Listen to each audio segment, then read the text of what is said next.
ሲጀመር ነው ወደዚህ ቆይ አንዴ ቆይ ተረጋጋ አይደለም ሲጀመር ምን አስበሽ ነው በዚህ ሰዓት እንደዚህ ለመነካከት ምናምን የሞከርሽው ማለት መጀመሪያ በጸብ ጉዳይ ነው አይደል እንዴ?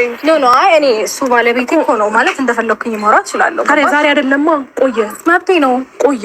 ሰላም ጤና ይስጥልኝ ቤተሰቦቻችን፣ ዛሬ ደግሞ ጉድ የሚያሰኝ አዲስ መረጃ ይዘንላችሁ መተናል። ሩታና አብርሃም ሊታረቁ ነው። አብርሃም ሚስጥራዊ የተባለውስ ምንድነው? ሄርሜላስ በዚህ መሃል ምን እያደረገች ነው? ዝርዝሩን እስከ መጨረሻው አብረን እናያለን። ሁላችንንም ግራ ያጋባ ነገር ቢኖር የሩታ አቅም ነው። የኔ ባል የኔ አባት እያለች አብርሃምን ስትቀርበው አብርሃም ራሱ ደነገጠ። እስከ ዛሬ ድረስ ፍቺ ላይ ብቻ ትኩረት አድርጎ የነበረው አብርሃም ዛሬ ሩታ የድሮ ፍቅሯን ስታስታውሰው ግራ ተጋብቷል።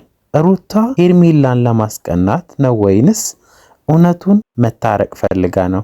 እናንተ ምን ትላላችሁ? አብርሃም ከዚህ በፊት ከሄርሜላ ጋር ያሳለፈው ጊዜ እጅግ ጣፋጭ እንደነበረ ሲናገር ነበር። አሁንም ቢሆን ውስጡ ፍቺ ይፈልጋል የሚለው ወገኖች አሉ። ነገር ግን ሩታ አሁን ያሳየችው የፍቅር ጥቂት ነገሮች የቀየረችው ይመስላል። ሄርሜላ ለዚህ እርቅ ትልቅ እንቅፋት እንደሆነች ደግሞ ብዙዎች ተስማምታቸዋል። አሁን ነገሩ ከፍቅር ወጥቶ ወደ እልህ የተለወጠ ይመስላል። ሩታና ሄርሜላ አብርሃምን እንደ ሽልማት እየተሻሙ ነው። ሩታ እስካሁን አልተፋታንም መብቴ ነው ማለቷ ሄርሜላን ክፉኛ ያስቆረቆራት አልቀረ። አብርሃም ግን በዚህ መሃል ጨንቆታል። አብርሃም ሆይ አሁንም ጊዜ አለ፣ መወሰን ያለብህ ግን አንተ ነህ። ወደ ሩታ መመለስ ከፈለግ ከሄርሜላ ጋር ያለን መስመር በግልጽ መቁረጥ አለብህ፣ ካልሆነ ግን ሁለቱንም ማጣት አይቀርም ነው።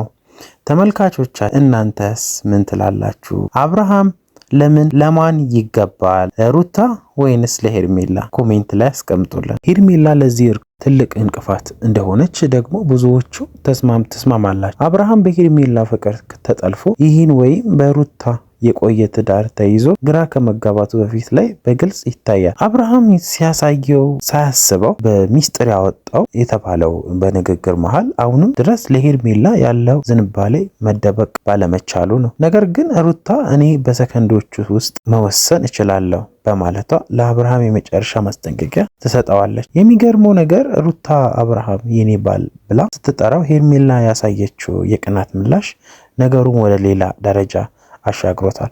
አሁን ጥያቄው አብርሃም የትኛውን ይመርጣል? የሄርሜላን አዲስ ህይወት ወይንስ የሩታን የቆየ የፍቅር? እያንዳንዶቻችን እንደምትሉት ከሆነ የአብርሃም በሁለት ሴቶች መሃል እየተቀጠቀጠ ያለ ብረት ሆነ። ሩታ መታረቅ መፈለጓን በይፋ ብትገልጽም አብርሃም ግን ከሄርሜላ ጋር ያለው ሚስጥራዊ ትስስር አላጠፋ ድረስ ይህን እርቅ ውሃ ቢወግሩት እንቦጭ እንዲሆን ያሰጋል። ለዛሬ የነበረን መረጃ ይህን ይመስላል። ቪዲዮውን ላይክ ማድረጋችሁን አትርሱ። አዳዲስ መረጃዎች እንዲደርሳችሁ ደግሞ ሰብስክራይብ እያደረጋችሁ ቤተሰብ ሁኑ ስል በሌላ ቪዲዮ እስከምንገናኝ ቸር ሰንብቱልኝ።